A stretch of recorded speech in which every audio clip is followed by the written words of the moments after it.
Hey good people, Batavia here. We're talking containers, all things containers. Okay, Doug, so our containers, we have them everywhere, right? A great way to garden, a great way to expand your garden. Now, this is the moment where someone reminds me, Batavia, trust the garden. I almost pulled, or at least I talked about pulling, this ground cherry way back in the summer because it was so slow. I was like, oh, I could use the garden space.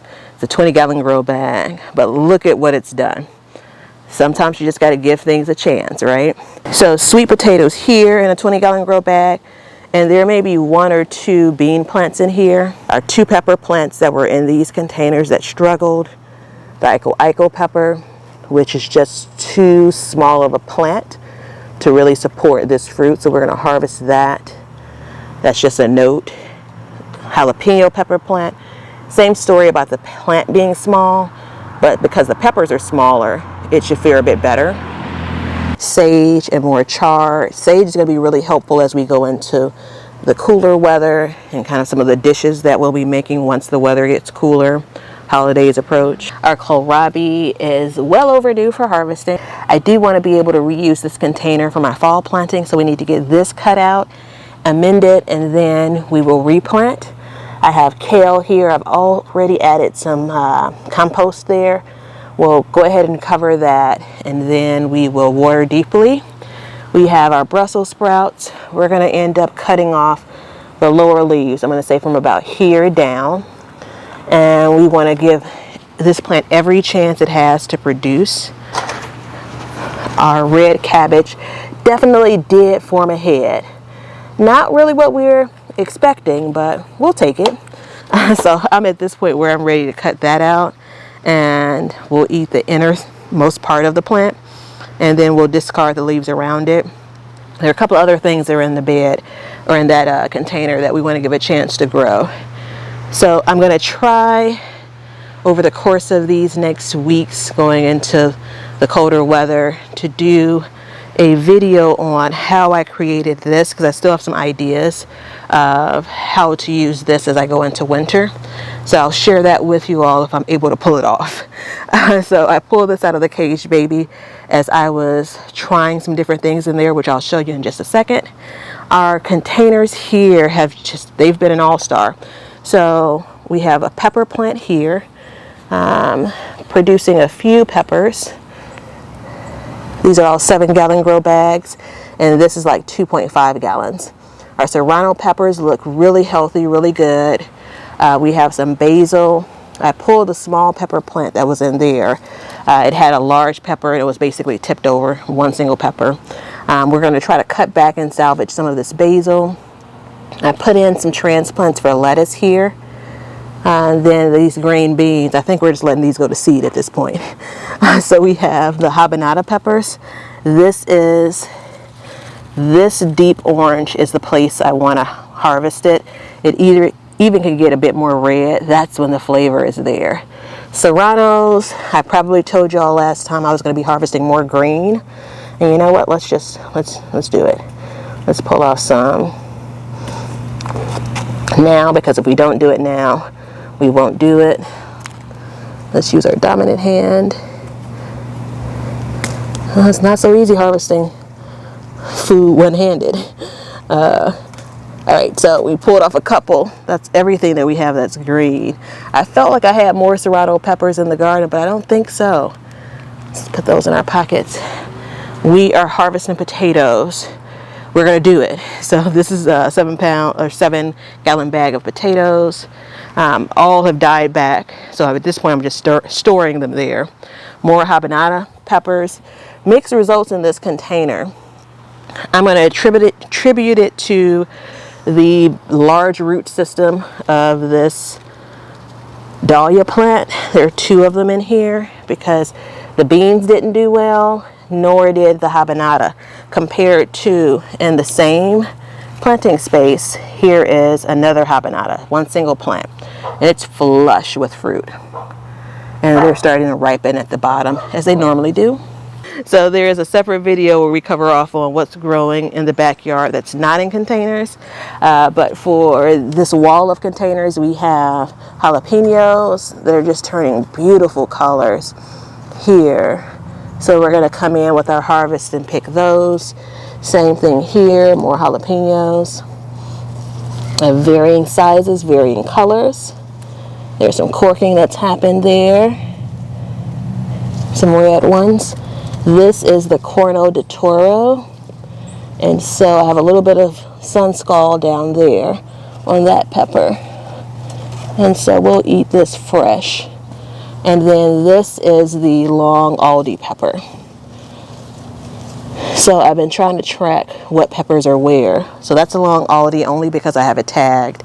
We have our carrots, which we have came back in and re-sowed since we were last together. I've kept this here to tell the sad story of the ant infestation for my eggplant. I actually had some new leaves on it and I was hopeful for a minute, but now not so much. So we're gonna have to get that thrown away. Our potatoes, which we're still waiting on these plants to die back. They're in the 18-gallon containers. This is one of those planting strategies that went bad. So my goal of adding color to this as I look across the garden worked, but I didn't want to plant these giant marigolds. I was hoping that the transplants I put in were some of the smaller plants that I started. So this is basically being watered every day. We have a couple of pepper plants. The Sugar Rush doesn't even care about the marigolds. They're still kicking butt.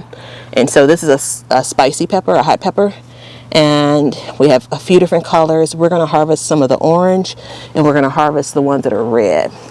Now the other peppers that didn't do well at all in these containers, I had the Chocolate Beauty and then Poblano peppers in this container and the one next to it. And I just don't think that they had enough soil, enough nutrients.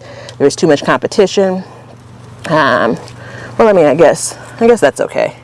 I don't know if I really got a good look. So we'll take these. And then we have Serrano peppers here. We have the one flower / sweet potato container here, and if I get one sweet potato out of that, I'd be happy about it. Oh shoot, I forgot I left this out. This is what happens when you procrastinate. I think this is collard greens. I really need to get my fall plants planted.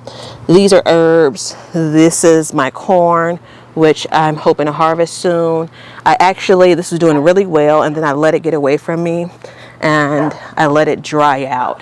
And it's hard to recover with this kind of thing once it dried out. I only realized it because I heard the crinkling of the leaves. I know I'm kind of embarrassed to say that, but you know, it happens. There's a lot going on here. So we have our Brussels sprouts.